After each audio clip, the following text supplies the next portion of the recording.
this is Spins and Needles, and this is everything that I learned during my first Beetleweight event.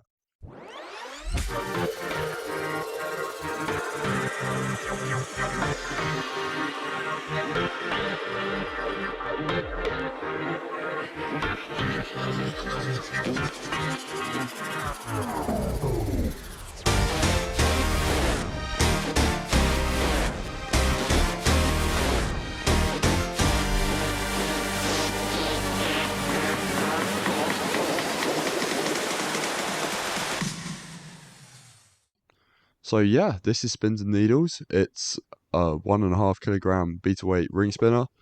It is my first Beetleweight, and I built it to fight at the Bristol Bot Builder Beetle Brawl. And in fact, as part of the student bracket, I am an engineering student at Loughborough University. Despite this, I'm fairly confident that none of the faculty at the university have any idea that 3 teams representing Loughborough competed in a national fighting robot competition. And while we all used university workshops to produce our robots, we are not financially supported by the university in any way. I would also like to start by thanking some of the workshop technicians who helped to manufacture this, and my mate Josh, who teamed up with me and was absolutely great company during the development of this robot. And Josh is hoping to bring his own ring spinner to future events, which I do not look forward to fighting. I absolutely love the event. It was run so well, super efficient. Everyone was so friendly, and it was just brilliant to be in a room with so many excellent robots, but also with so many people who were so passionate about our hobby, which at the end of the day is quite small. So it was really special to be able to talk to people about things which just haven't really had that opportunity before. So without further ado, let's have a look at the first fight. We are away, Spins and Needles, cranking through the gears, Chain Bastard closing them down, the chainsaw is off, Demon Spirits sliced up by Chain Bastard through the top armour, but there goes Spins and Needles spinning up to speed, it's cranking up and slicing through, Chain Bastard on top of Demon Spirits. The chainsaw going through, slice on a big slam there by Spins and Needles. The link has come out of Demon Spirit. That is the end of their fight. Spins and Needles has stopped spinning. And why is that? Chain Bastard hanging off. Chain Bastard is moving back towards the pit. The pit is available. Spins and Needles has stopped moving. Chain Bastard spins up again and slicing through the top. And off comes the top armour. We love to see it. Chain Bastard has, I think, killed it. Is that the end of Spins and Needles? Chain Bastard with the knockout! We love to see it. That's the first time in Beetleweights we've had chainsaw damage ever. So what happened at the end there was that Chain Bastard managed to remove our link, but the fight would have been stopped anyways because they then also removed the battery cover. One of the rules at BBB events is that if a LiPo battery is exposed, the fight ends. We did get one good hit on Demon Spirit. I'm not quite sure if they were already dead at that point because they'd already had quite a bit of damage there from Chain Bastard. Unfortunately, we were having a bit of drive issues there, and I had spun down slightly before hitting Chain Bastard in order to try and get over one of the lips in the floor. This was really the first learning point from the event. And ground clearance. We already sort of knew going into the event that the 3mm ground clearance that we were running was slightly too low. Joe recommended 5mm, and that's sort of what I plan to use in the future. But it was a bit too late for this iteration of the robot, and we were kind of already locked in. At the point, we were actually locked in on 2mm ground clearance. And then we were like, yeah, this is probably a bit too small. So we upped it to 3, which definitely was necessary, but we could definitely do with a bit more for the ring spinner design. And also, really, the drive system just wasn't up to scratch. We were using O-rings as belts between the wheels, as only the back wheels, I guess, were driven. This wasn't efficient enough, and it's definitely something that for version 2 I plan to upgrade, probably with timing belts. The third takeaway from the first fight was definitely the top armor, or the lack of it. Later on, Chain Bastard went up against one of the other Loughborough bots called CGG, who had polycarbonate armor, and that stood up really well. I think it's maybe something I should be looking at for the next version. And annoyingly, while we had brought spares for almost all of the parts, we didn't have a spare cover. Mostly because we just didn't really think that was going to get damaged, and we were also sort of aware it wasn't like a structurally integral part. So we were able to fix it with super glue, and a bit of tape was absolutely fine. Finally, the last sort of learning point really from the first fight was kind of to do with the fixability, I guess, of the robot. After the traction problems, we decided to change out the Lego tires that we're actually using to fresh ones, just in the aim of getting a bit more traction. The robot probably takes a good 15 minutes to take apart and then another 15 to put back together, and that's not including any work done inside it. And that's mostly because the inside of the robot is actually wedged sort of within the weapon, meaning that the weapon has to be completely taken apart before you can access the inside. And while this definitely does make it stronger, realistically, I think that's something that definitely needs to change in the future, because it's taking too long, and certainly for other events that I hope to compete at in the future, I won't have the luxury of the amount of time that I was able to take at BBB. But with the robot fixed and back together again, we went into the second fight, and this was against another Loughborough bot, CDG. CDG in the blue. And a little slow spin up to start off with there by Spins and Needles, but now is up to kicking through the gears, and a big slam on CDG. And again, these two are two university teams. Spins and Needles representing Loughborough, and CDG representing Loughborough. No, they are representing Loughborough. It's a Loughborough derby. And CDG at the moment has got Spins and Needles held in this little slot gap in the middle. Apparently they wanted to run a spinner in there originally, but that changed to now this kind of awkward. So I'm gonna sort of jump in here. If you do want to watch the full fight or the full competition, it's all on Joe Brown's channel, and I will link that all down below.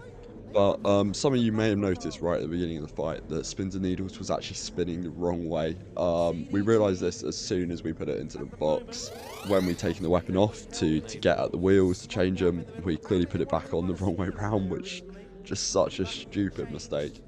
And it was really annoying because we got some like fairly big hits on CDG, but they just weren't with the right side of the weapon, so there just wasn't really any energy transferring into them.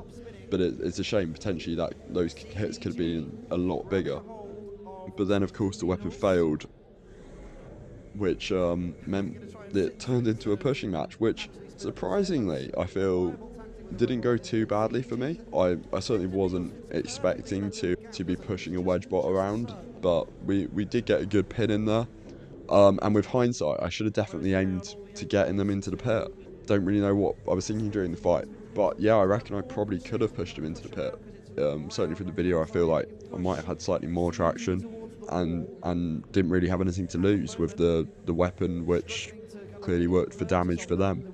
So some more learning points here. After inspection, we realised the solder on the ESC for the weapon motor had broken. Well, I'm still not quite sure what I need to change for the future here. But this has highlighted the fact that I do need to brush up on my soldering a bit. I haven't really had any proper input on that for about 5 years, and I'm sure I've picked up quite a lot of little bad habits. This fight also brought up several other weaknesses that we sort of knew we had going into the competition. A little bit of context for the majority of you guys who I'm aware probably have never fought Beetleweights, but they take way more planning than certainly I realised, or planning, designing, building, I guess. And I know I'm not alone in that. All three of the Loughborough teams that made it to the event were still building their robots the day before, and at least one team from Loughborough had to drop out due to time constraints. For us, the sort of time crunch meant that the sides, which we had been planning to mill out of UHMW, we instead had to just quickly 3D print them out of ABS. Luckily, we didn't take any massive kinetic hits on the side, which meant the ABS was absolutely fine. And to be honest, actually, I feel like it could have been absolutely fine, really, for the sort of first plan. Not quite sure what will end up happening with version 2. Still do have some UHMW, which I was planning to planning to use for the side, so we'll see which direction we go with that. A much bigger problem though was the weight. Due to the sort of time issues, we didn't realise that we had seriously miscalculated the weight of our design until 2 days before the competition. And that was mostly because we just completely miscalculated the weight of bolts. They weigh a lot more than you'd think. That might sound really stupid to some people. So we had to remove as many bolts as we could pre the event to get underweight. And we also ended up having to take some chunks out of the back of the teeth, which was absolutely tragic because they are absolutely beautiful water jet teeth.